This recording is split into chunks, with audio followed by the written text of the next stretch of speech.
Muito bem, então vamos iniciar. Aqui tem um canto, vamos fazer esse outro, invocando o Espírito Santo, em nome do Pai, do Filho e do Espírito Santo. Amém. Vem, vem, vem, Espírito Santo, transforma a minha vida. Quero renascer. Vem, vem, vem, Espírito Santo, transforma a minha vida. Quero renascer. Vamos fazer aquela oração? Senhor Jesus, que dissestes: onde 2 ou 3 estiverem reunidos em meu nome, ali eu estarei no meio deles. Ficai conosco para meditar e nos alimentar da vossa palavra. Sois o caminho, fazei-nos dóceis ao vosso seguimento. Sois a verdade, iluminai-nos para que compreendamos as sagradas Escrituras. Sois a vida, transformai nosso coração em terra boa, onde a palavra de Deus produza frutos abundantes de conversão e vida nova. Que esse encontro de estudo e reflexão faça o nosso coração arder. Amém. Santa Maria, Mãe de Deus, rogai por nós. São José, rogai por nós. Em nome do Pai, do Filho e do Espírito Santo. Amém. Muito bem, brilhante. Olha aí, a menina já está querendo que a gente retome e a gente vai terminar. Faltou só um pedacinho do livro de Esther para a gente terminar o livro de Esther e começar o primeiro e segundo livro de Macabeus, né? Então, faltou só a gente falar algumas consideraçõezinhas finais que a gente começou na aula passada. Primeira coisa, para a gente amarrar o assunto de Esther, a temática do livro de Esther é a seguinte, que a providência rege os acontecimentos e cumpre seus desígnios, mesmo que tudo pareça indicar o contrário. A chave para entender a tese do livro está em Esther 4, de 13 a 17. A gente já vai ler essa passagem, mas antes, o que está falando aqui? Que essa providência é o quê? Qual providência? A providência divina, né? A providência de Deus. Ou seja, Deus provê. O que significa isso? Que na história, os acontecimentos da história, eles são regidos, né? Eles têm a regência, eles têm o governo de Deus. Ou seja, é Deus que conduz a história. Deus não é uma pessoa que vai lá, cria o mundo e deixa o mundo se virar. Deus não é assim. Deus não faz a criação. Olha, criei tudo certinho, tudo com ordem, agora eu vou lá para cima sentar e ver o que vai virar isso aí. Né? Como prega, por exemplo, tem filosofias e tem pensamentos, um pensamento chamado deísmo. Né? O deísmo, os deístas falam o seguinte, que Deus criou, mas eles não acreditam que Deus rege os acontecimentos da história, Deus governa o mundo, Deus está acompanhando, não. Eles acham que Deus é igual um relojoeiro. O que o relojoeiro vai lá, faz o relógio, dá corda e deixa o relógio funcionar sozinho. Então, muita gente tem essa imagem de Deus, de um Deus que que realiza a criação, mas que deixa a criação vamos ver o que vai virar. Já fiz a minha parte, agora é com eles. Que é justamente o contrário da providência divina. Quando a gente fala da providência divina, a gente fala que é um Deus que está sempre conosco, acompanhando a história. ele está cumprindo o desígnio dele, o plano dele está sendo cumprido na história, mesmo que tudo pareça indicar o contrário. E às vezes a gente não está vendo que o rumo da história está seguindo em outra direção. Nossa, mas o que vai acontecer? Calma. Deus está acompanhando a história, tá? Lógico que com a liberdade humana, né, ele respeita, né, o livre-arbítrio, que é essa capacidade que o homem tem de escolher o bem, mas também de escolher muitas vezes o mal. Mas apesar de tudo isso, quem rege a história, quem está acompanhando a história é o próprio Deus. E isso fica bem claro na Bíblia, principalmente nessa passagem que a gente vai ler aqui agora, que é de Esther 4, de 13 a 17.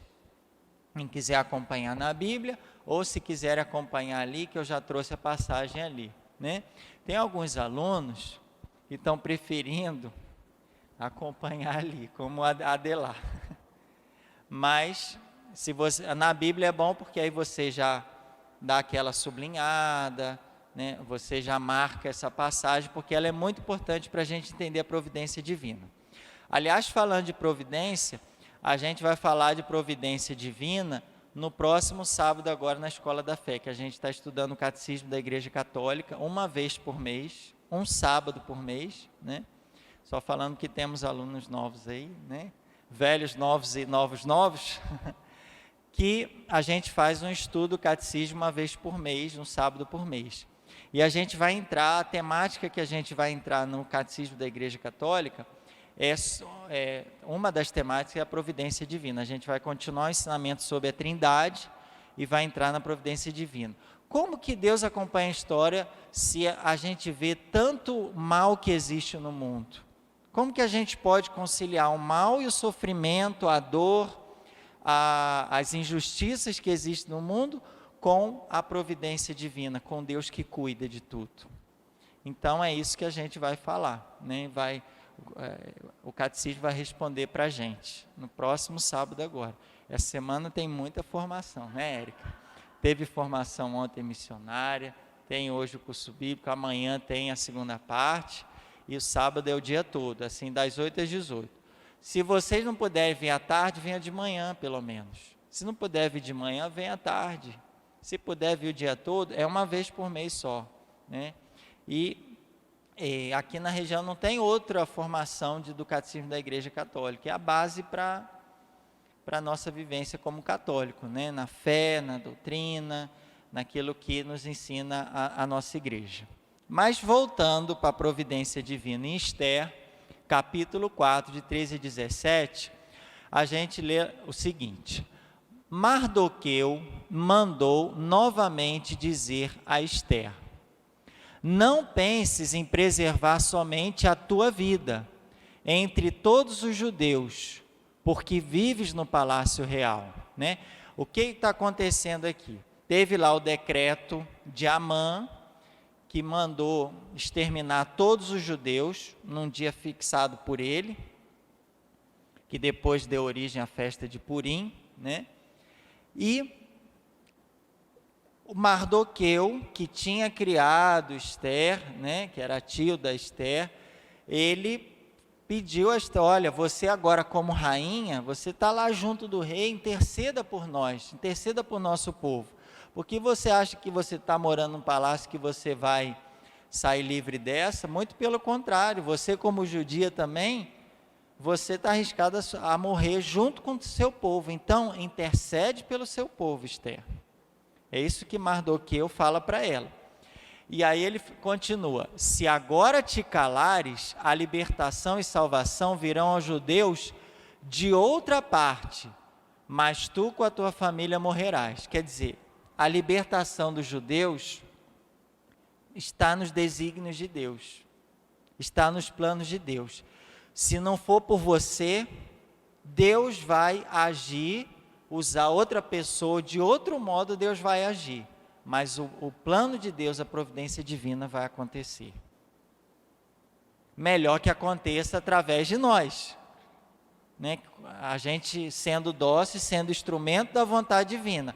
Mas se a gente disser não ao plano divino, à vontade divina, Deus vai usar outros meios. E talvez a gente não se saia bem, por ter dito não à vontade e à providência divina. Vocês estão vendo, essa frase aqui é muito importante, porque a libertação e salvação virão a judeus de outra parte, mas tu e tua família morrerás. Quer dizer, de uma forma ou de outra, Deus vai realizar a sua vontade. É bom, por isso que a gente fala, Senhor, seja feita a vossa vontade, né? A sua vontade assim na terra como no céu. A vontade de Deus, ela é realizada de um jeito ou de outro. Mas quando a gente reza no Pai Nosso, a gente pede que a nossa vontade se conforme à vontade de Deus. Porque muitas vezes a gente quer coisas que não são necessárias para nós, não são importantes para nós, é igual a criança, né? A criança vai lá, mamãe, quero isso. Não, mas isso aí vai fazer mal para você. Então, a mãe e o pai têm que fazer que a criança, o filho, entenda, não o que ele quer, mas o que ele precisa. E muitas vezes é isso que a gente tem dificuldade. Às vezes, a gente quer que aconteça de um jeito, mas Deus sabe que se for desse jeito, não vai dar certo. Então, Deus dá a gente, muitas vezes, o que a gente precisa e no tempo dele, porque ele sabe o tempo. Por exemplo, a criança vai lá e, criança de 1 ano, eu quero feijoada, ou eu quero caldo de mocotó. E aí, Lúcia, tudo bom, Lúcia? O Brasil inteiro joga nesse time, isso aí. Eu quero feijoada, mãe. Mas a mãe sabe que se der feijoada para o menino de 1 ano, não vai dar certo. Vai ter graves consequências, né? Ela vai dar muitas vezes, o que a criança precisa, e não o que a criança quer. Às vezes, dá para conciliar o que a gente quer com o que a gente precisa, mas muitas vezes a gente quer o que a gente não precisa, e a gente não quer aquilo que a gente precisa. E isso é o conflito que existe interiormente, dentro de cada um de nós. Por isso que a gente, quando reza o Pai Nosso, é para conformar a nossa vontade à vontade de Deus. A vontade de Deus é única.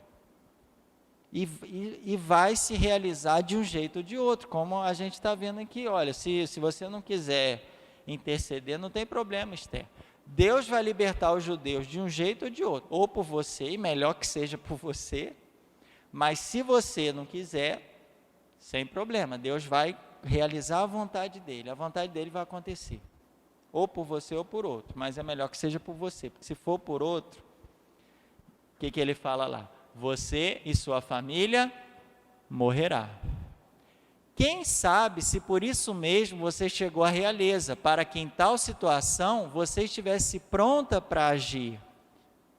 Às vezes a gente não entende, por que Esther chegou lá, né, na realeza e tal. Às vezes ela chegou lá, não porque ela era mais bonita, mais inteligente, mas Deus permitiu que ela fosse bonita, que ela chegasse lá com todo aquele tratamento da rainha Esther, que a gente viu, né, com óleo de quê mesmo? Óleo de mirra. Durante 6 meses Esther fez aquele tratamento de beleza com óleo de mirra. Vocês já tinham ouvido falar nisso? Está lá no livro de Esther. E a dona Joana trouxe o óleo de mirra para a gente fazer esse tratamento. Não sei se ele vai durar 6 meses, mas ela trouxe um olhinho de mirra para a gente experimentar, saborear, né? Sentir a fragrância, né?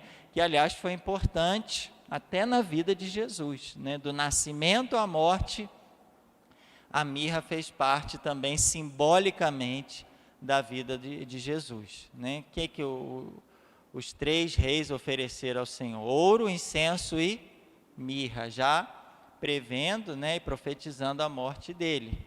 E quando eles morriam, né, o corpo era untado, era ungido com esse óleo, porque é um óleo bastante perfumado. A gente viu isso aí, é bem cheiroso mesmo, né, Adela? Mas calma que, de repente, né, Dona Joana, à medida que for, senão eu trago para vocês sentirem também a mirra, né, que a gente não conhece, né? Você conhece, Suzana? Aí, ó. Você tem óleo? Não. Na casa da sua mãe tem a plantinha de mirra, então. Segundo Dona Joana, dá para fazer o óleo. Não sei como é que ela faz, não. Não sei se ela espreme, é um procedimento lá. Então, Esther mandou esse recado a Mardoqueu: procura reunir todos os judeus que se encontram em Susa e fazei um jejum por mim. Nada comais e bebais durante 3 dias e 3 noites. Também eu com minhas escravas jejuaremos da mesma forma. Depois me apresentarei ao rei, mesmo contrariando o preceito. Se for preciso morrer, morrerei. Mardoqueu pôs-se em ação e fez tudo o que Esther lhe havia mandado. Então ela pediu que o povo também ficasse em oração e jejum para que desse certo, então, a vontade divina se realizasse através dela. Por quê? Porque ela não podia entrar a hora que ela quisesse na sala do rei, ainda mais para pedir um favor. Então ela tinha que ter autorização, ela tinha que esperar o rei chamar ela para entrar na presença dele. E aí, quando a pessoa chegava em qualquer dia, qualquer hora, o rei podia decretar a morte daquela pessoa, a não ser que ele posicionasse o cetro em direção da pessoa para autorizar, né? E foi o que aconteceu. Quando ela chegou, o rei, opa, peraí, não, eu autorizo, está autorizado, pode vir. Aí ela foi na presença dele e fez aqueles banquetes lá, e no segundo banquete acusou Amã de destruir o povo dela e ela junto. E aí o rei ficou bravo, mandou matar, foi o malvado Amã, e glorificar, engrandecer o Mardoqueu, né? Os humildes foram exaltados, e os que se gloriavam, os exaltados, foram humilhados, né? Então a gente vê aí a providência divina, né? Guardem esse versículo 14 aqui, ó. A salvação virá aos judeus de outra parte, quer dizer, de um jeito ou de outro a salvação vai vir. Esther 4,14. Melhor que venha através da gente. Melhor a gente ser instrumento dessa providência divina.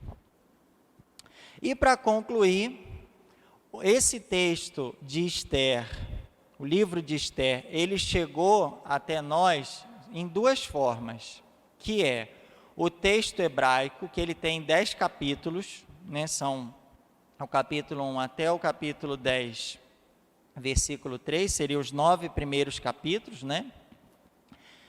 E essa versão é a única que os judeus reconhecem como canônica, como inspirada. Ela nunca refere diretamente o nome de Deus, porque para o judeu o nome de Deus é impronunciável, né? Porque invocar o nome de Deus, pronunciar o nome de Deus é invocar a própria presença do Senhor, né? Então, eles têm muito esse respeito, e é um respeito até que coloca uma certa distância ao nome e à presença de Deus, por isso que não pode nem pronunciar. Esse texto é o que a gente tem na Bíblia, né? A maioria das Bíblias apresenta esse texto, que é o texto em hebraico, capítulo 1 até o capítulo 10, versículo 3. Se vocês têm qual Bíblia aí? Se for da CNBB, deixa eu ver a sua aí, é da CNBB. Se for da CNBB, ele está, deixa eu ver se é porque essa CNBB, deixa eu ver aqui.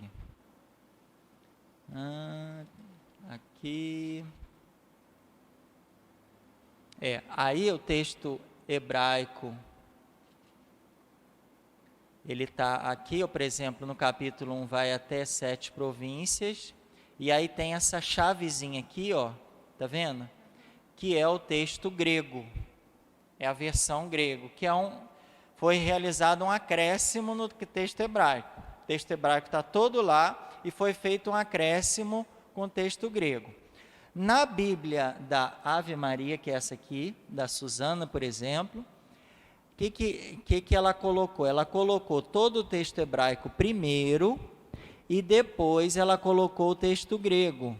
Ela colocou depois, por isso que ela tem 14, 15, vamos ver aqui, ó. Vai até o 16. Essa parte do 10, versículo 3 até aqui é hebraico. Daqui em diante, do 10, versículo 14 até o 16, é a versão grega. A CNBB colocou esse acréscimo da versão grega dentro, junto com os capítulos hebraicos, dividido lá para uma chavezinha que a gente viu. A Ave Maria escolheu colocar a versão grega depois. Por isso que ela tem 16 capítulos. Porque a gente fala, uai, está faltando capítulo na sua Bíblia? A minha só tem, por exemplo, aqui, ó, a nova da CNBB. Deixa eu abrir aqui. A Bíblia Nova, tradução oficial da CNBB, ela vai apresentar o livro de Esther em 10 capítulos. E a parte, esse acréscimo grego, ele é colocado entre colchetes, né, na nova versão, e ele é colocado em itálico, né, aquela fonte, né, um pouquinho deitada. Tá? Só para vocês saberem. Porque na hora, só a Bíblia está faltando 6 capítulos. Não, está tudo ali. Só que um colocou dentro dos 10 capítulos e outra colocou em capítulos à parte, fora dos 10 capítulos. As duas estão do mesmo tamanho.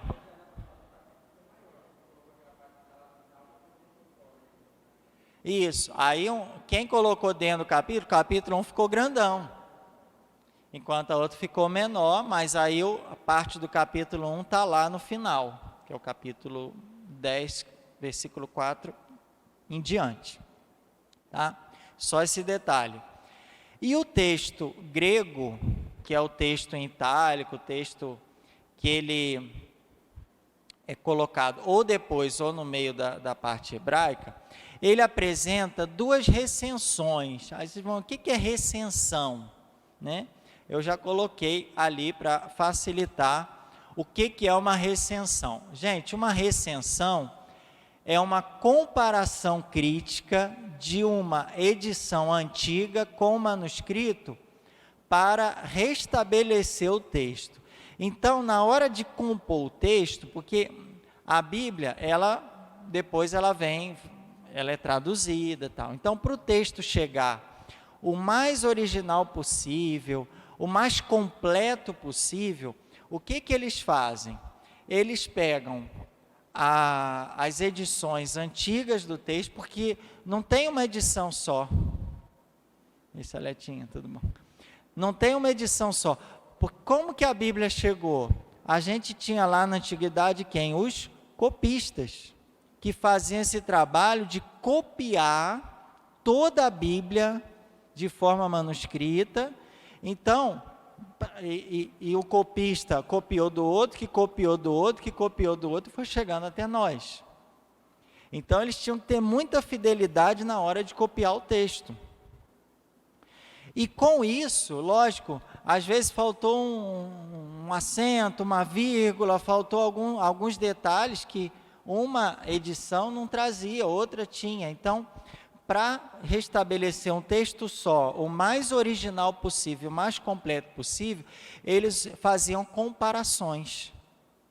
Eu acho que essa aqui, eu vou pegar essa palavra que eu acho que é mais próximo do original.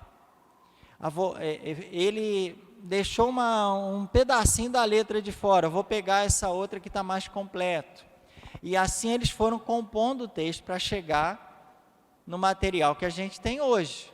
Porque esse material aqui tem mais de 2000 anos. Né? A gente pode, mais até de 3000 anos. Então, e não tinha gráfica, não tinha xerox naquele tempo. Né? Eles tinham que ir copiando. E na hora de copiar, muitas vezes sai alguma coisinha fora. Não porque a pessoa que está copiando quer, mas às vezes há falhas. Ou o manuscrito vem, com o passar do tempo, apaga-se alguma coisa a pessoa não consegue reconhecer muito bem. Estão entendendo como é que era o processo? Aí chegou, eu tenho aqui uma edição, eu tenho outra edição, eu tenho um manuscrito aqui, texto. E eu quero compor um texto dessas edições que eu tenho. Veio uma cópia lá da Europa, outra chegou aqui da Ásia, do mesmo livro. E agora, vamos comparar as duas para eu trazer o texto mais original, fiel e completo possível. Isso é uma recensão. Eu pego, comparo os textos para fazer um texto só. Entenderam o que é uma recensão? Entendeu, Érica? Você tem vários textos lá, várias edições, vários manuscritos, porque não tinha xerox, né, que a pessoa tinha que copiar. Imagina você copiar o livro, o Evangelho de Mateus, aí a Salete faz outro manuscrito, a Suzana faz outra cópia. Na hora que vocês estão lá copiando o texto, se a gente for comparar, a Suzana colocou um ponto aqui, não tinha, porque a frase continua, a Érica pôs uma vírgula. Então, na hora que a gente vai olhar o texto eu quero um texto só, mas eu só tenho o da Suzana e da Érica. Até o da Salete já se perdeu no meio do caminho. Vou pegar o texto das duas para fazer um texto mais original possível. Isso é uma recensão, é uma comparação que eu faço de edição antiga com manuscrito, para quê? Para eu, restabelecer o texto. No caso de Esther, a gente tem isso, tem duas recensões. Uma de Lisímaco e outra de Luciano. E como que a gente sabe que tem duas recensões? Uma de Lisímaco e outra de Luciano. A própria Bíblia traz a nota no capítulo 10, versículo 31. Só que não são todas as Bíblias que trazem essa nota. Essa aqui mesmo eu tirei ali da Bíblia de Jerusalém. E olha o que ela fala ali, é uma nota, gente. É uma nota. O que é uma nota? É uma observação que foi colocada na época daqueles que estavam fazendo a recensão do texto, ou seja, querendo estabelecer o texto mais original e completo possível de Esther, das fontes que eles tinham na época. E olha que interessante, o que fala a nota lá? No 4º ano de Ptolomeu e de Cleópatra, Dositeu, que se dizia sacerdote levita, assim como seu filho Ptolomeu, trouxeram a presente carta concernente aos Purim. Carta dos Purim, Purim é a festa ligada ao livro de Esther. O que quer dizer Purim? Pessoal antigo. Vou dar a dica. Vou dar a dica aqui, Purim, o que é isso aqui? O que eu estou fazendo aqui, Christian?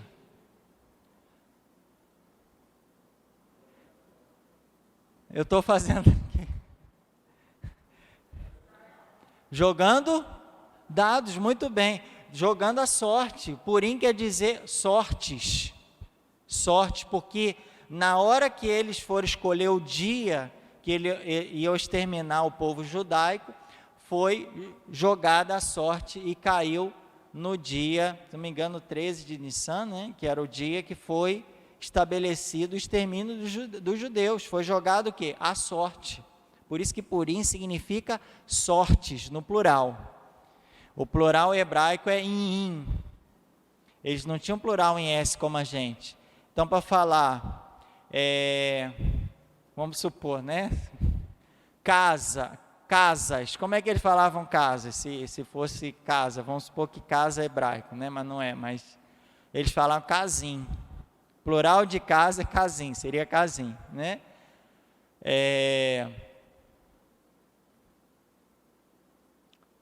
Enfim, o plural seria in, no final hebraico. Então, Purim significa sortes, porque eles lançaram a sorte sobre os judeus. Essa festa está ligada ao livro de Esther. O livro de Esther fala dessa festa, que é a festa que existe até hoje no judaísmo, né?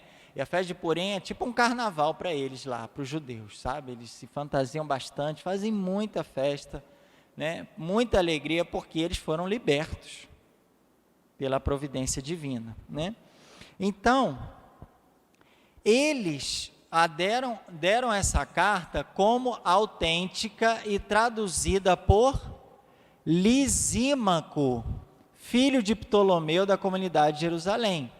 Então, quem que traduziu essa carta? Lisímaco. Por isso que uma das edições que eles usaram para restabelecer o texto foi a edição de quem? Lisímaco, que traduziu.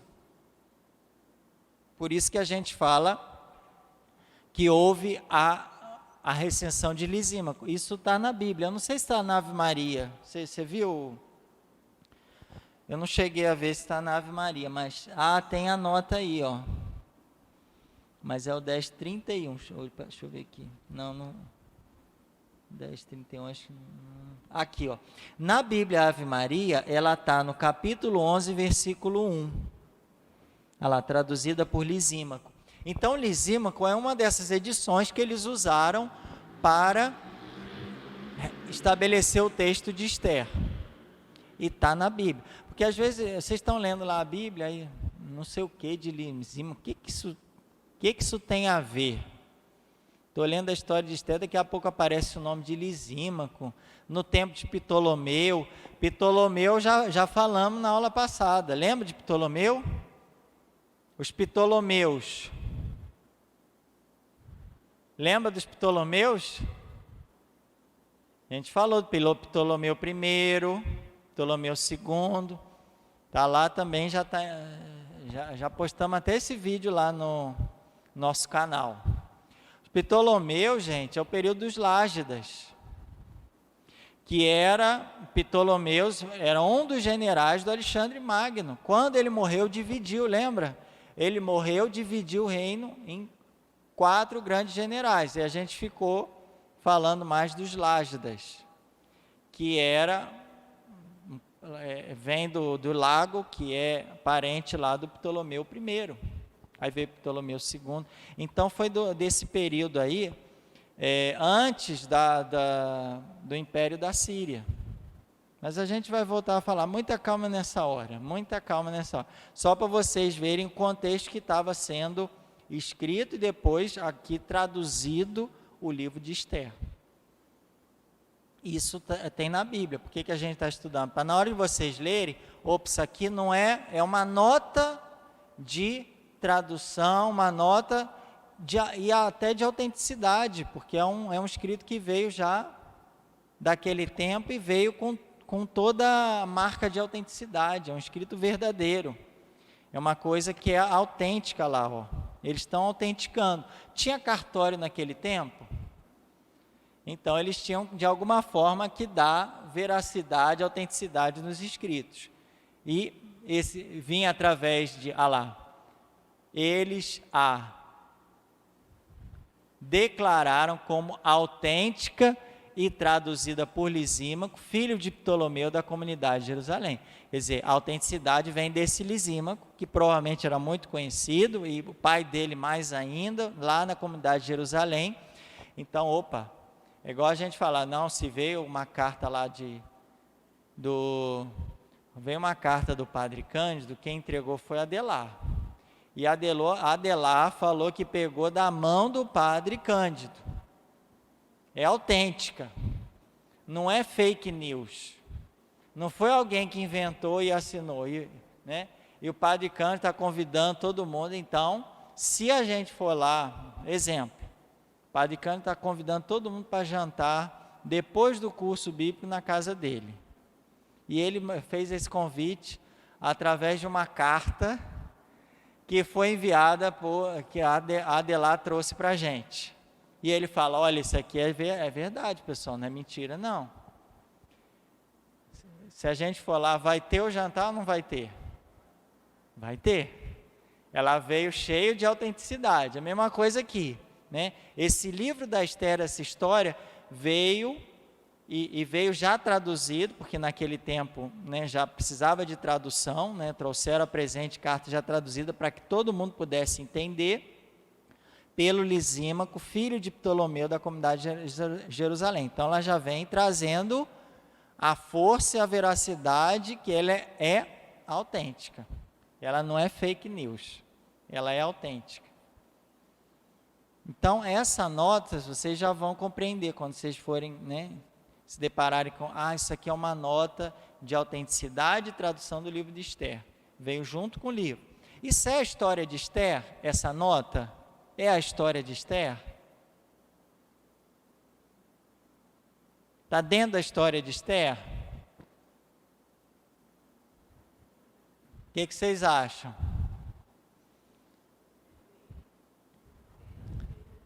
É a história de Esther? O que Esther tem a ver com a Cleópatra? Nada, né? Não é que isso aí está dentro da história de Esther, é uma observação do livro de Esther, que foi colocado lá para a gente atestar que é verdadeiro, é autêntico. Está entendendo? Na Bíblia tem isso, porque a Bíblia é uma biblioteca. Tem livros de vários gêneros. E tem também algumas notinhas que aparecem na Bíblia, falando, olha gente, isso aqui é verdade. A gente não vê às vezes até no próprio Evangelho de Lucas, por exemplo.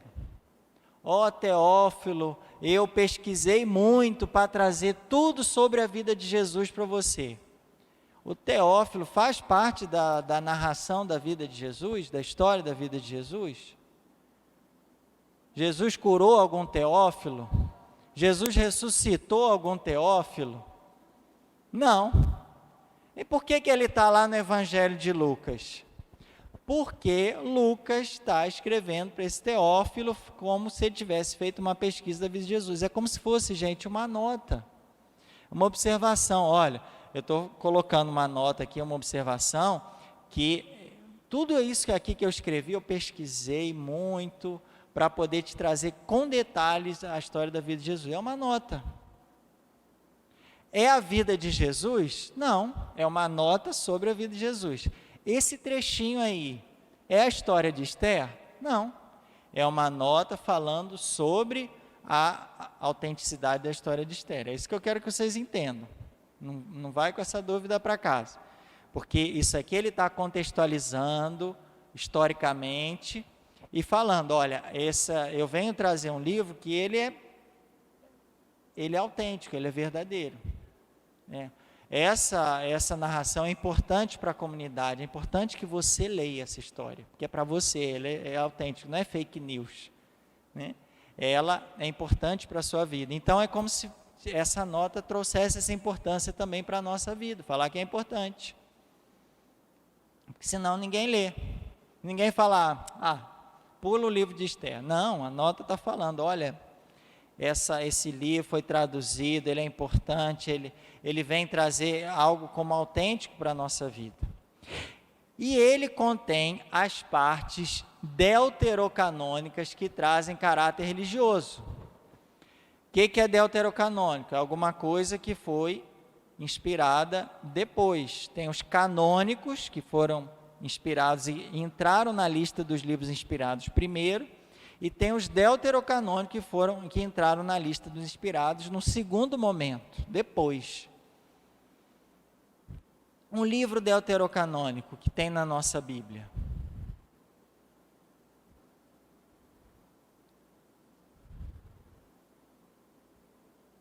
Por exemplo, lembrando há 3 anos atrás, quando a gente começou, porque tem livros canônicos e tem livros deuterocanônicos. Os dois estão na lista de livros inspirados, né? Estão na nossa Bíblia, porque a gente reconhece como inspirados. Não estão na Bíblia de outros, dos nossos irmãos protestantes, porque esses deuterocanônicos, eles não reconhecem como inspirados. Eles não têm um valor de livro inspirado como tem para nós. Um exemplo.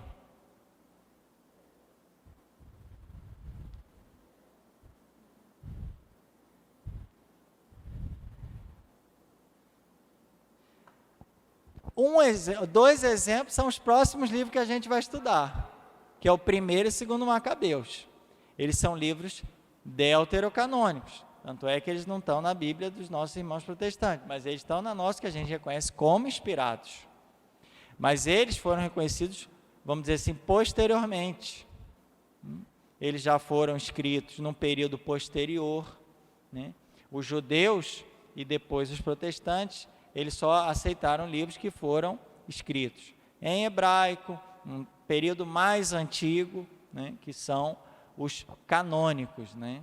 A gente também, a igreja desde o início, ela também usou esses livros deuterocanônicos na liturgia, na leitura, no aprendizado, no crescimento da fé, em várias circunstâncias. Ele reconheceu como inspirados, esse também. Então, o que ele está falando? O livro de Esther, a parte grega, contém partes deuterocanônicas, mas tem partes canônicas no livro de Esther. Por isso que Esther também está na Bíblia. Ele é canônico, o livro de Esther. Só que ele tem umas partezinhas deuterocanônicas, vocês estão entendendo? Por quê? Porque tem a parte em hebraico e a parte grega do livro. Qual que é a parte hebraica? Que foi escrita em hebraico. Capítulo de 1 até o capítulo 10, versículo 3. Qual que é a parte grega? São, na Bíblia Ave Maria, 10, 4 até o 16, ou as partes que estão em itálico nas outras Bíblias, né? Na CNBB, por exemplo, elas estão dentro do capítulo. A gente não tem como separar assim, como separar por capítulo e versículo igual a gente faz na outra, a gente separa de um modo diferente. Então, vocês estão observando que o negócio é mais complicado um pouquinho no livro de Esther. Por quê? Porque ele tem a parte em hebraico, que é canônica, e foi acrescentada a parte grega, que a gente fala que é deuterocanônica. Ok? Essa parte canônica é reconhecida, está na Bíblia dos judeus, é reconhecida pelos nossos irmãos protestantes, é uma parte que a gente tem em comum. A parte deuterocanônica já não. Como eles tiraram umas partes de Daniel e outros livros. Então, o que a gente está falando aqui? Que algumas traduções modernas de Esther apresentam essas partes deuterocanônicas, ou seja, as partes no grego, inseridas no texto protocanônico, que é a Jerusalém, a CNBB, enquanto outras colocam em apêndice Ave Maria. O que está se falando aqui? É aquilo que eu já falei várias vezes. Na Bíblia da CNBB e na Bíblia de Jerusalém, essa parte grega, que foi escrita em grego, que foi acrescentada, que é a parte deuterocanônica, ela está junto, está dentro dos capítulos. Por isso que a Bíblia da CNBB só tem 10 capítulos. Porque ela está lá dentro, em colchetes, em chaves, em itálico, mas ela está lá. Na Bíblia, qual Bíblia? Jerusalém e CNBB, ela está dentro do capítulo. Na Bíblia, Ave Maria, ela está fora, ela está depois, ela vem como um apêndice. Acabou 10:3, começa 10:4, aí já vem, tem uma linha até que a Bíblia Ave Maria coloca, e a partir daquela linha começa o texto grego, que é o texto deuterocanônico, que foi acrescentado depois, mas que é tão inspirado como canônico para nós, católicos. É um texto que a gente tem igual veneração, igual respeito, igual amor, tanto o grego como o texto hebraico. Todo ele é importante para a nossa vida, todo ele é palavra de Deus para nós. Por isso que a gente perdeu um tempinho aqui para explicar isso, mas é importante vocês saberem. Na hora de ler, lê tudo. Essa nota aqui eu não estou entendendo, chamou de Ptolomeu, Cleópatra entrou no meio. Não é a história de Judite, de Esther. Aqui é uma nota, uma observação à história de Esther. Tem na Bíblia também isso, tá? Alguma pergunta até aqui? Érica, você entendeu um pouquinho melhor? Se não entendeu, a gente explica de novo, não tem problema. Christian, tá tranquilo? Lúcia, Rosa, o Brasil inteiro joga nesse time. O Brasil inteiro lê o livro de Esther. Precisa ler esse livro e entender a providência divina. Para concluir o livro de Esther, um detalhezinho. O livro pode ter sido escrito em hebraico na época dos Macabeus. É provável que esse livro tenha sido escrito na época dos Macabeus, que é o período que a gente vai entrar agora, entre o ano 167 e 160. Antes ou depois de Cristo? Antes de Cristo, muito bem. Por volta do ano 100 antes de Cristo, foi traduzido para o grego e enriquecido com os fragmentos deuterocanônicos. Então, muita calma nessa hora. É muito simples. Ele foi escrito em hebraico entre o ano 167 e 160. A história do livro de Esther, o conteúdo assim central, principal. Lá pelo ano 100, quer dizer, uns 40 anos depois, lá pelo ano 100, porque o ano está diminuindo para chegar no ano 1, que é o nascimento de Jesus. Lá pelo ano 100, eles traduziram para o grego. Por quê? Grande parte da população, principalmente os judeus que estavam fora de Jerusalém, falavam grego. E eles compreendiam melhor a língua grega. Então, eu vou traduzir para o grego. Né? Mesma coisa, um texto está, sei lá, em espanhol, vamos dizer assim, mas a distância é maior, né? Então, um texto em inglês, que é muito importante para a gente entender, né? Você faz inglês, Christian? Estudo? Não, né? Só na escola mesmo, né, irmão? Então a gente vai ter que traduzir tudo para o português, né? Se a gente quiser entender assim profundamente o texto, aí alguém, não, peraí, eu quero que o pessoal da comunidade, eles conheçam o texto. O que ele tem que fazer? Vou lá traduzir para o português. Agora eu estou entendendo. Então, foi isso que aconteceu. Ele foi escrito numa língua no ano 100, para ser mais amplamente conhecido, o pessoal lê mais, ele foi traduzido para o grego, que é esse acréscimo que a gente tem aí. Na nossa Bíblia ele está na letrinha deitada, né, que é o itálico, e na Bíblia Ave Maria ele vem depois. Então quer dizer que esse texto tem duas línguas? Tem. Ele foi escrito a parte principal da história no hebraico, e foi acrescentado alguma coisa no grego na hora que ele foi traduzido. Né? Isso aqui é tentando, de forma bem simples, passar como que ele chegou até nós. Ele chegou assim, foi escrito em hebraico, lá pelo ano 160, traduzido para o grego, que é aquela parte que foi enriquecido com fragmentos deuterocanônicos e com essas notas. E quando vem esse negócio aí, é que o negócio é mais embaixo. Se vocês não têm nenhuma pergunta para mim, eu tenho duas perguntinhas para vocês básicas. Primeira, qual é o significado da palavra Purim? A gente até já falou isso aqui. O que significa? Sortes. Sortes. Né? Lembrando que esse M finalzinho aqui, e M no final, no hebraico, é um plural. Então, sortes. Agora, como era celebrada essa festa? Como era celebrada a festa de Purim? E essa resposta a gente vai encontrar em Esther capítulo 9, né?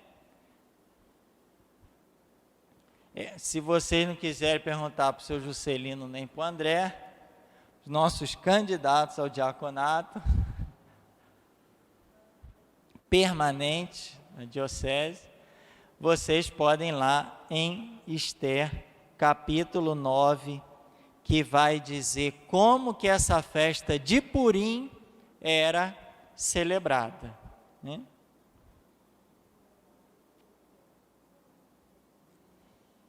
Acharam a Esther 9?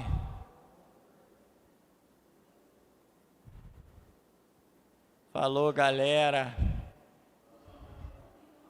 Oi? Até sábado, estamos juntos sábado, isso aí, Ademar. Até amanhã, seu Juscelino. Estamos juntos amanhã no estudo missionário. A Érica sonhou com esse estudo. Ela está super empolgada.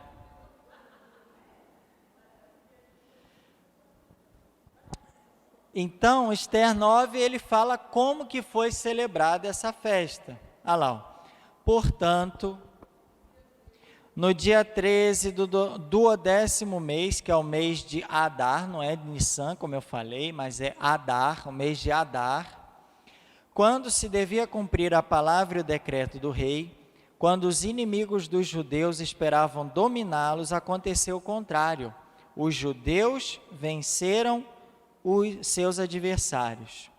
Eles se concentraram em cada cidade para atacarem seus inimigos e perseguidores. Ninguém ousou resistir, porque o temor que inspiravam tomou conta da população.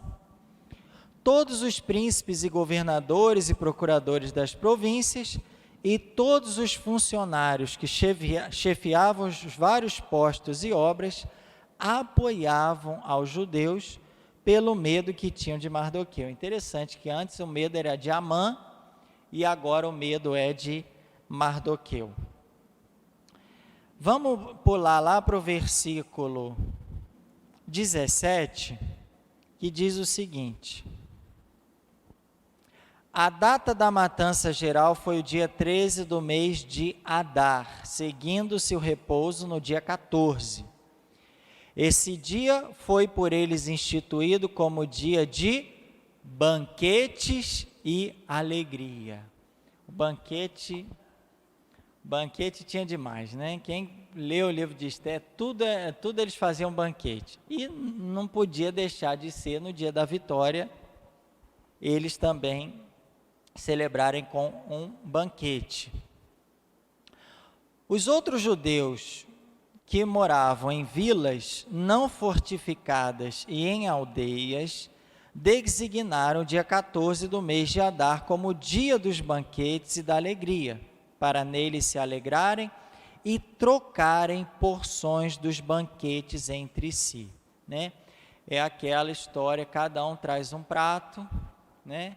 Um pratinho de salgado, como é que fala que... Fazer o quê? Uma partilha mesmo, né? Tinha outro nome numa época aí, o pessoal falava partilha, lanche partilhado, né? Então cada um traz um prato de doce ou salgado e lá eles trocavam, né, as porções dos banquetes entre si. Quanto aos que moram em cidade, celebra o dia 15 do mês de Adar com alegria e banquetes e como dia festivo no qual trocam porções de banquetes entre si. E lá eles registraram. Deixa eu ver se tem mais alguma coisa assim. Não, aí já fala do registro, né, como festa oficial que tem até hoje. Então, o que tinha na festa? Muita alegria e banquetes, que eles trocavam porções. Daí vem o nosso lanche partilhado, vem daí. Já tinha naquele tempo, 2120 anos atrás, ele já fazia esse lanche partilhado para celebrar a vitória do Senhor na vida deles. Coisa bonita, né? Coisa boa. Gente, tudo bem?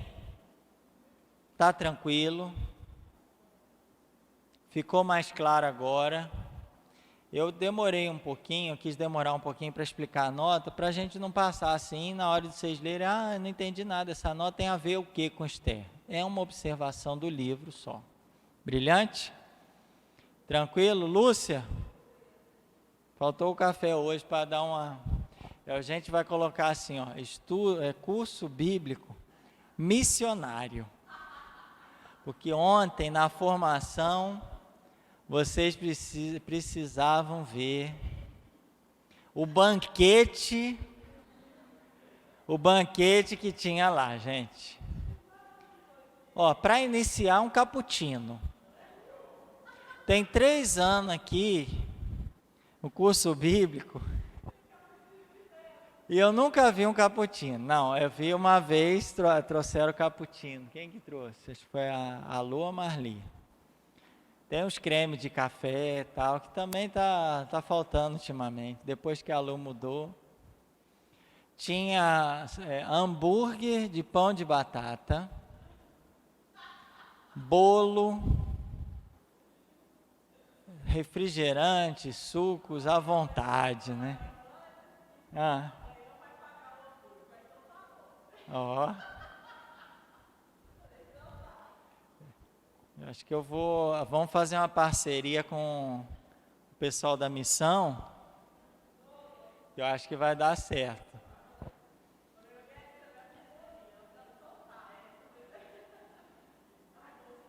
Tá bom, graças a Deus o pessoal saiu animado, acho que foi isso aí, Érica, que deu animação pro povo, hein? Eu acho que foi isso aí que deu animação pro povo, hein? Gente, se tiver tudo bem, qualquer dúvida no livro de Esther, depois vocês podem fazer. Vocês já chegaram a ler ele todo? Bom, os novos não, né? Mas assim, o pessoal que estava também não leu, né? O Ademar já leu no pacote quando ele leu a Bíblia toda, né?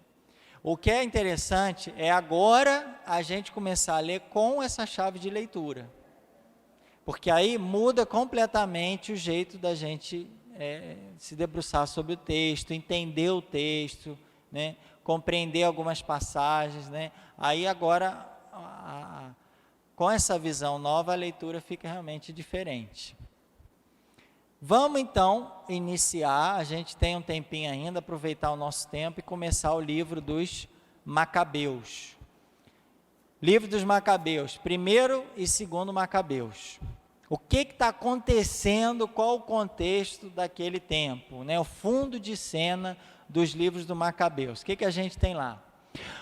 Os livros de Esdras e Neemias relatam a restauração do povo judeu na sua terra após o exílio. Vamos voltar na linha do tempo, para a gente entender o que está acontecendo. Vamos olhar o passado para entender o presente. Muito bem, isso aí.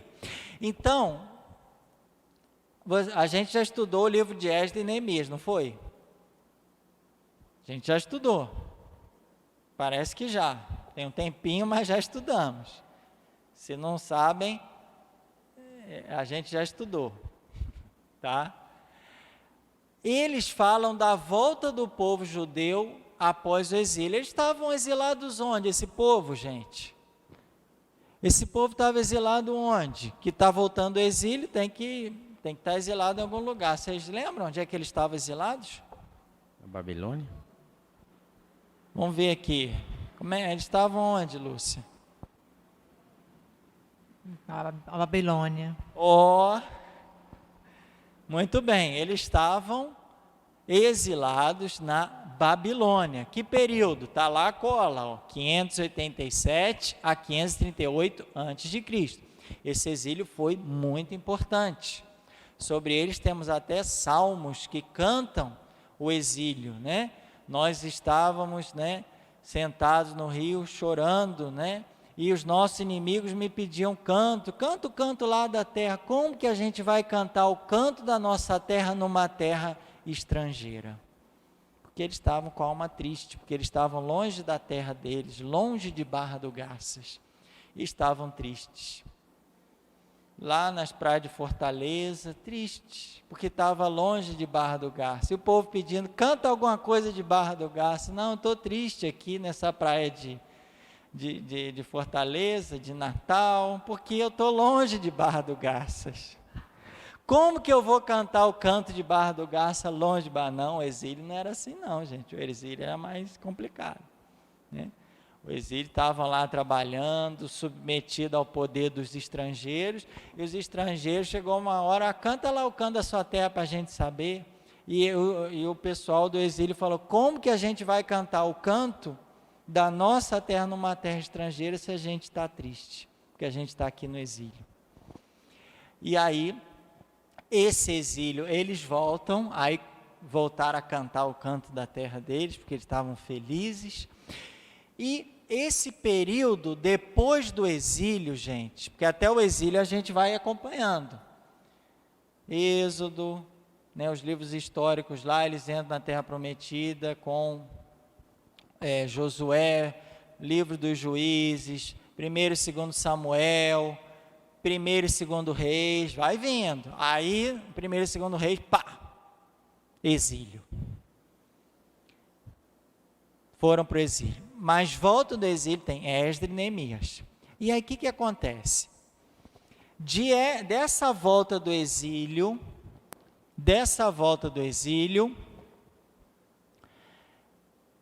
esse período vai até o ano mais ou menos 398, quer dizer, vamos jogar 400 para ficar mais fácil de a gente entender, quer dizer, eles voltaram do exílio em que ano? 538.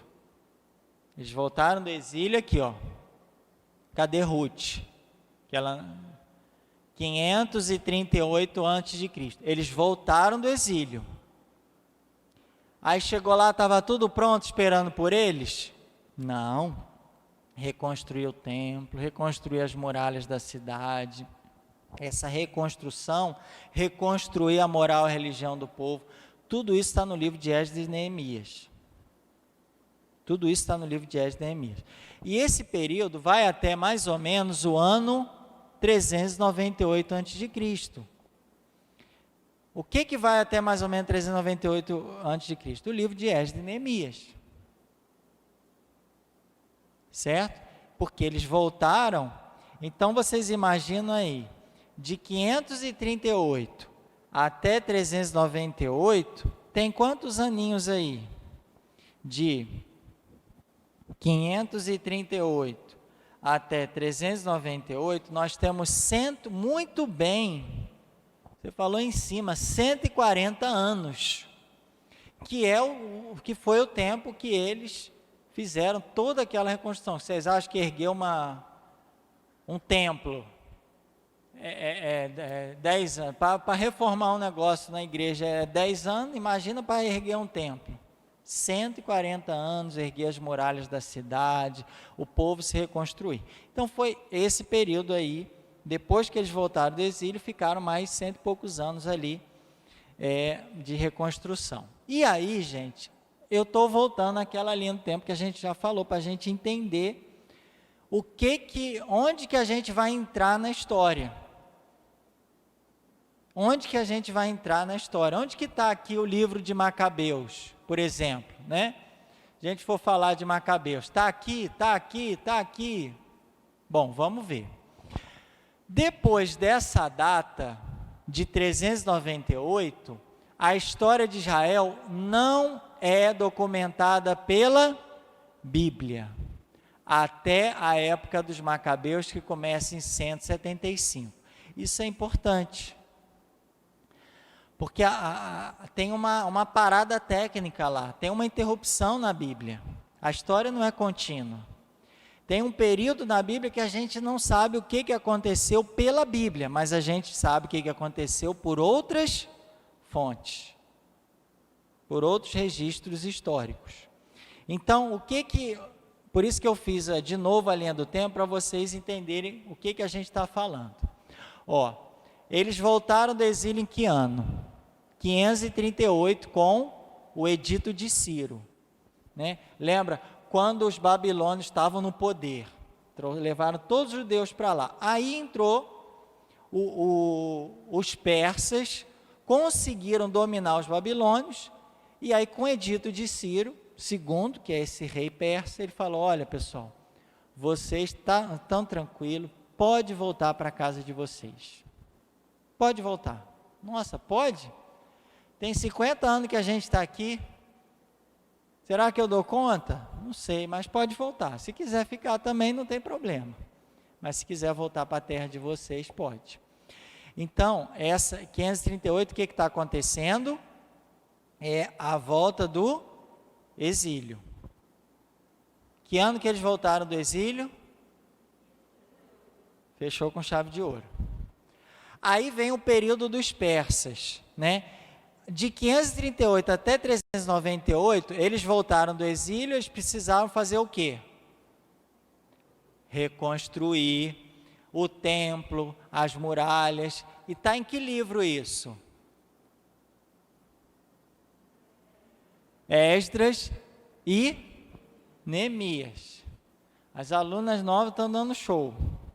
A Érica está até abismada assim. Meu Deus, como é que ela sabe isso? Érica, volta do exílio para cá. Sai do exílio, Érica. Érica, sai do exílio. Seus pensamentos estão no exílio. Volta para a terra. Volta para casa. Bom, a Suzane e a Oriette estão acompanhando. O Cris também está esperto. A Adelar está vendo o que vai acontecer aí. A Lúcia está só observando, mas está atenta. Isso aí. Então, gente, Esdras e Neemias falam dessa reconstrução até 398. Que a gente tem. Por que a gente sabe que foi até 398? Por causa de Esdras 7:7. 7:7. Esdras 7:7. Por causa de Esdras 7:7, deixa eu procurar aqui rapidinho para a gente mostrar para vocês. Nós temos aqui Esdras 7:7.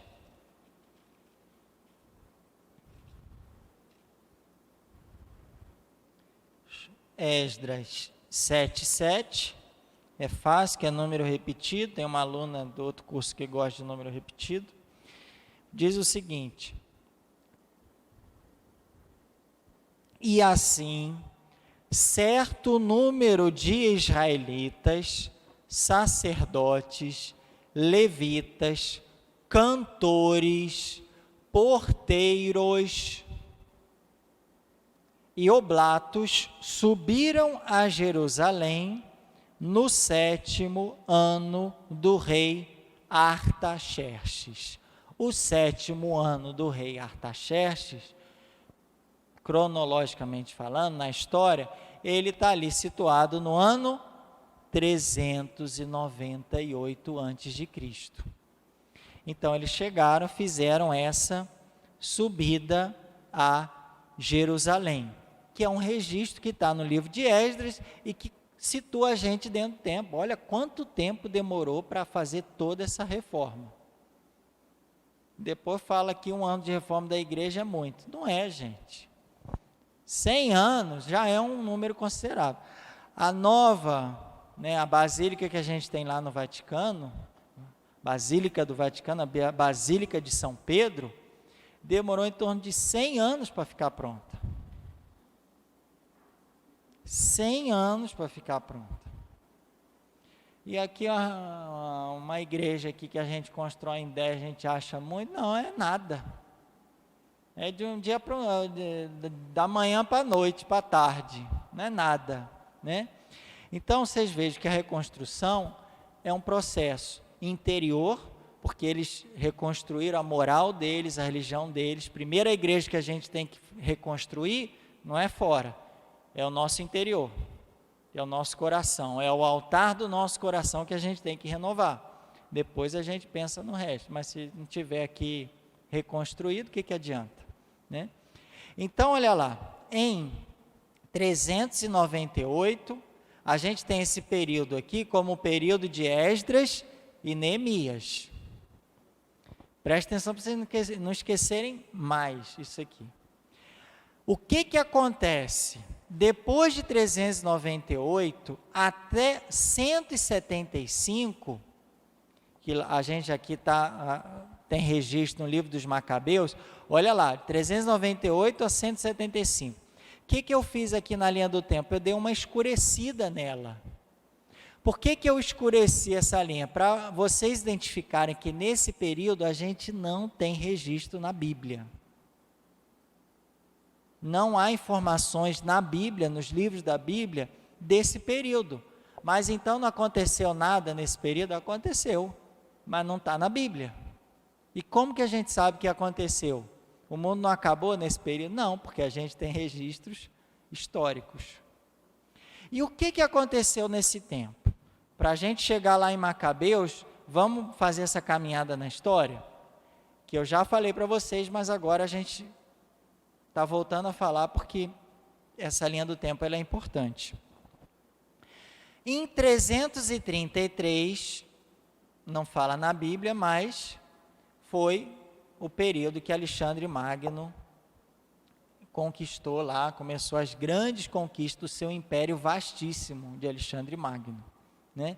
Meu xará, no ano 333, ele morreu 10 anos depois, e aí o que aconteceu com o império dele vastíssimo?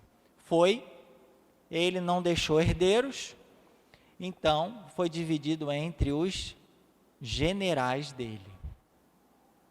Os braços direito e esquerdo do imperador grande, o Alexandre o Grande ou Alexandre Magno, tá? Tudo bem, gente?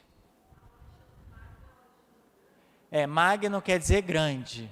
Aquele sorvete que você toma, Magno, quer dizer grande. Não sei porque, acho que ele é grandão mesmo, né? Mas, enfim. Alexandre Magno e Alexandre o Grande são a mesma pessoa.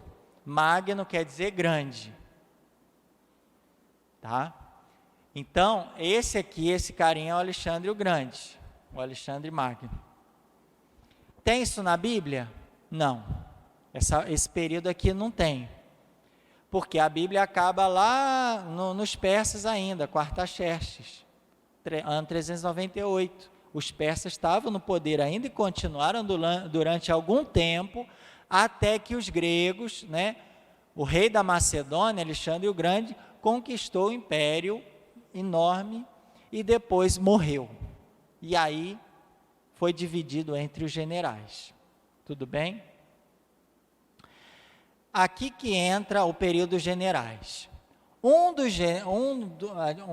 Dessa dinastia, que é essa sucessão de generais, porque aí cada general ficou com um pedaço do bolo. O Alexandre Magno é o bolo inteiro. Dividiu 4 generais, o bolo dividiu em 4. E aí, o que aconteceu? Deixa eu ver se... aqui já não tem o mapa. Aí a gente tem que lembrar daquele mapinha lá.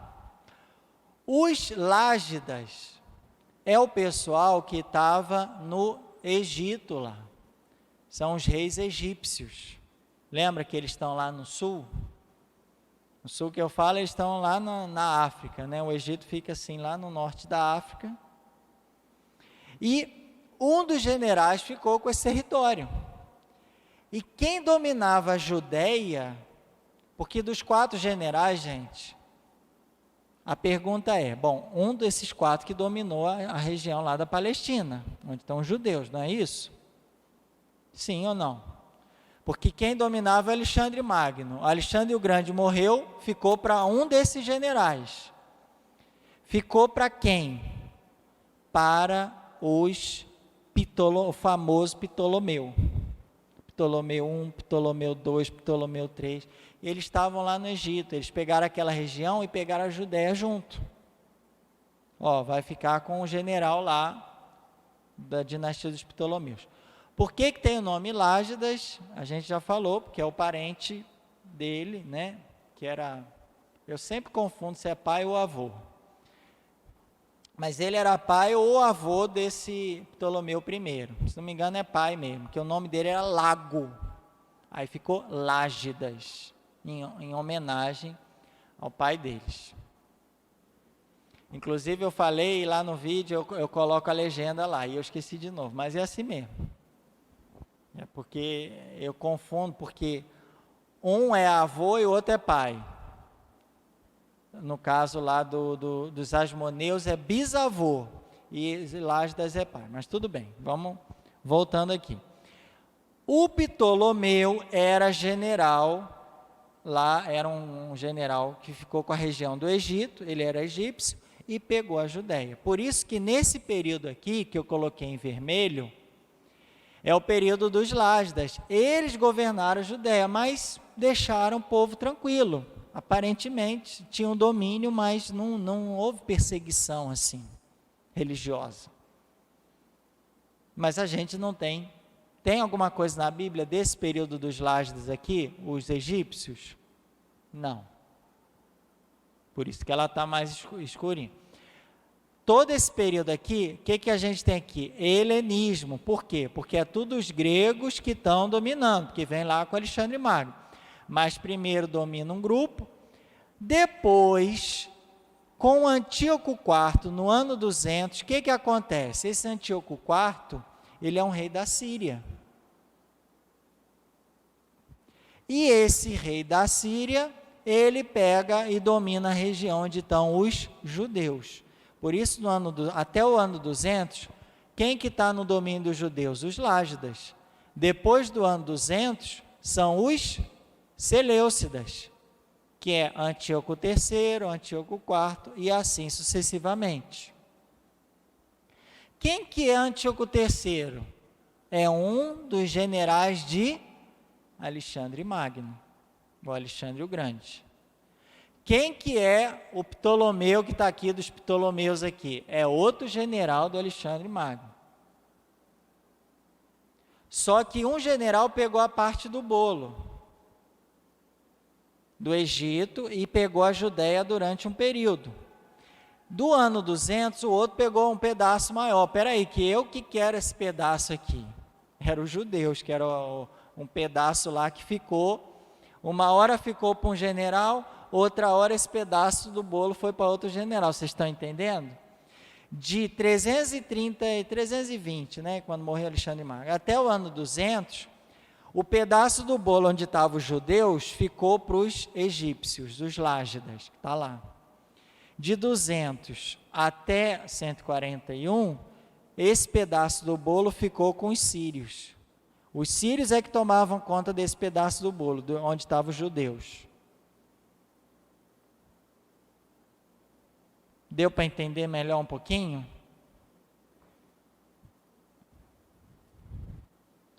Deixa eu ver se tem aqui tem um mapa. Olha que beleza. Com o mapa a gente tudo fica melhor ou piora, né? O que a gente tem aqui? Mas a gente vai voltar a falar na próxima aula. Fica tranquilo, porque se não entendeu agora, há sempre uma terceira, quarta chance, né? Só não tem chance para a morte, mas para aprender alguma coisa a gente tem sempre uma chance. Tudo isso aqui, gente, deixa eu mudar aqui que ficou. Tudo isso aqui era de quem? Alexandre o Grande. Quando ele morreu, dividiu. Esse pedacinho aqui de baixo ficou com os Ptolomeus, também conhecido como Lágidas. Vocês vão ver esses dois nomes aí, Ptolomeus ou Lágidas. Ptolomeu I, Ptolomeu II, estava tudo aqui, ó. E eles tomavam conta também aqui da Judéia, ó. Tá vendo que está tudo junto aqui, ó. Até o ano 200. O que aconteceu no ano 200? Antíoco III, que estava aqui nessa região aqui da Síria, pegando esse pedaço aqui de cima, ele falou, não, eu quero esse pedacinho aqui de baixo também. Então, ele foi lá, invadiu, pegou, opa, é meu. A partir do ano 200, o rei da Síria, Antíoco III, tomou esse território para ele. Então, o período dos Lágidas para os judeus, os Lágidas continuaram, mas não mais com os judeus. Todo mundo ficou com as 4 partes do bolo, só que tinha um pedacinho que é os judeus que ficou até o ano 200 com os Lágidas, aqui, os Ptolomeus, e depois do ano 200 até o ano 140 mais ou menos, foi com os Seleucidas, que é Antíoco III, Antíoco IV e daí para frente, que é o pessoal que estava aqui nessa região aqui para cima, né? A Síria fica bem nesse, que aqui a gente tem que diminuir um pouco o contexto lá, mas a Síria fica aqui para cima, tá? Tudo bem, gente? É porque é tudo novo para a gente. É muita informação, por isso que eu estou repetindo, porque é muita informação. Mas se a gente não entender isso, a gente não vai entender o que estava acontecendo no primeiro e segundo livro de Macabeus. São 2 livros da Bíblia que a gente precisa entender o contexto histórico para entender o que está pegando, o que está acontecendo nesses primeiro e segundo livro de Macabeus. Senão fica uma coisa muito vaga. Antíoco IV estava perseguindo lá. Que rei que é esse? Não sei, um rei que apareceu lá na história do povo. Se você perguntar para alguém, infelizmente a maioria das pessoas, né, que vem, que participa da nossa comunidade, o que estava acontecendo lá? Quem é o rei que perseguia no negócio de Macabeus? Eu nem sei que livro é esse, a gente não lê muito na liturgia, não lê, eu gosto mais do Evangelho. Sim, mas não é um livro inspirado? Não está na história sagrada? Então, ele é importante também a gente conhecer. Então, eu estou tentando dar bem explicadinho para vocês entenderem o que estava acontecendo nesse tempo. Porque, na verdade, a gente não tem isso na Bíblia. Então, essa parte aqui dos Lágidas, a gente não tem na Bíblia. Alexandre Grande não tem na Bíblia. Vocês já ouviram falar de Alexandre o Grande. Ptolomeu, vocês já ouviram falar? Né? Alguns sim, outros não. Os Ptolomeus, essa dinastia, o que é dinastia? Que passa de pai para filho. O pai morre, fica o filho, neto. É uma dinastia, a mesma família que está no poder, que são os Ptolomeus. Eles são os Lágidas. Eles que estão aqui embaixo, dominam a parte de Jerusalém, a Judéia, só que a gente não tem registro na Bíblia. Aparentemente foi um período que eles deixaram o pessoal lá de boa, tiveram domínio, mas não foi devastador quanto a próxima dinastia, que são os Seleucidas. Esse domínio começa com Antíoco III. O que está acontecendo aqui? A gente também não tem registro na Bíblia do Antíoco III. A gente sabe pela história que ele teve um domínio, mas não tem na Bíblia. O que vai ter na Bíblia que é importante? O livro do Macabeus começa no ano 175 com esse senhor aqui chamado Antíoco IV. Então, a grande questão da Bíblia vai começar, e o livro de Macabeus começa com o ano 175, com Antíoco IV, da dinastia dos Seleucidas, um rei da Síria, que governou. Qual que foi o BO que ele fez com o povo judeu? É que ele começou a perseguir a religião judaica. Esse foi a grande questão. Ele não se conteve só a deixar o povo exercer livremente a sua religião. Ele perseguia. Ele obrigava as pessoas a chegar, olha, vocês vão ter que ir lá e oferecer um incenso para os deuses pagãos. Vocês vão ter que se ajoelhar diante dos deuses pagãos.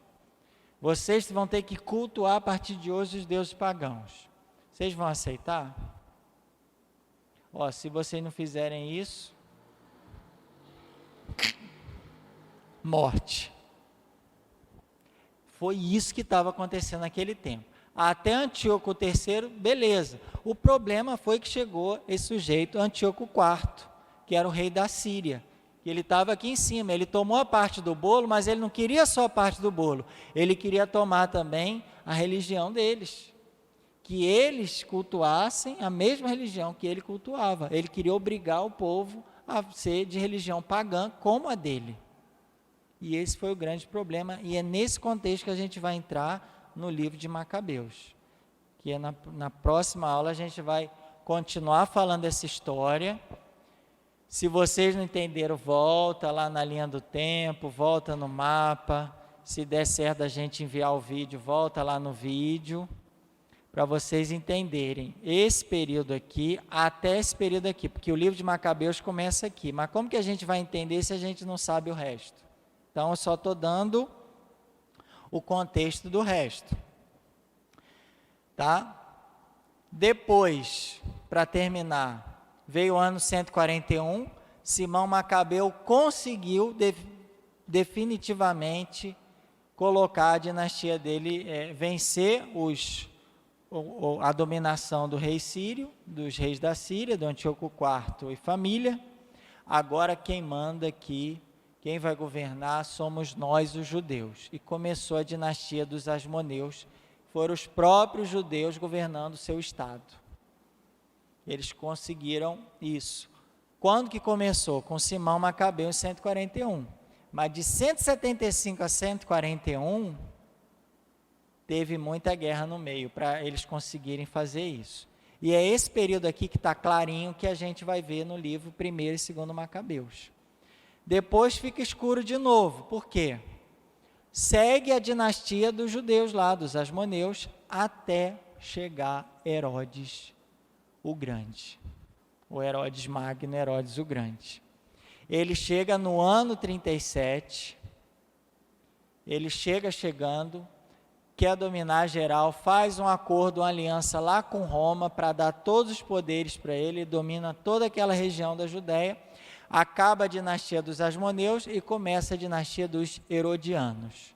Mas aqui já é o período dos romanos, que vai perdurar ainda por alguns séculos. Só para vocês entenderem tudo o que está acontecendo na história, porque depois a gente vai ficar só nesse período aqui, 175 até um pouquinho depois de 140, que é a guerra que eles fazem, a resistência que eles fazem para não se deixar dominar pelo estrangeiro. Ninguém de fora pode falar quem que eu tenho que cultuar, porque a religião, o povo daquele tempo, é a coisa mais sagrada e importante, e por ela eles deram a própria vida. Glória ao Pai, ao Filho e ao Espírito Santo, como era no princípio, agora e sempre. Amém.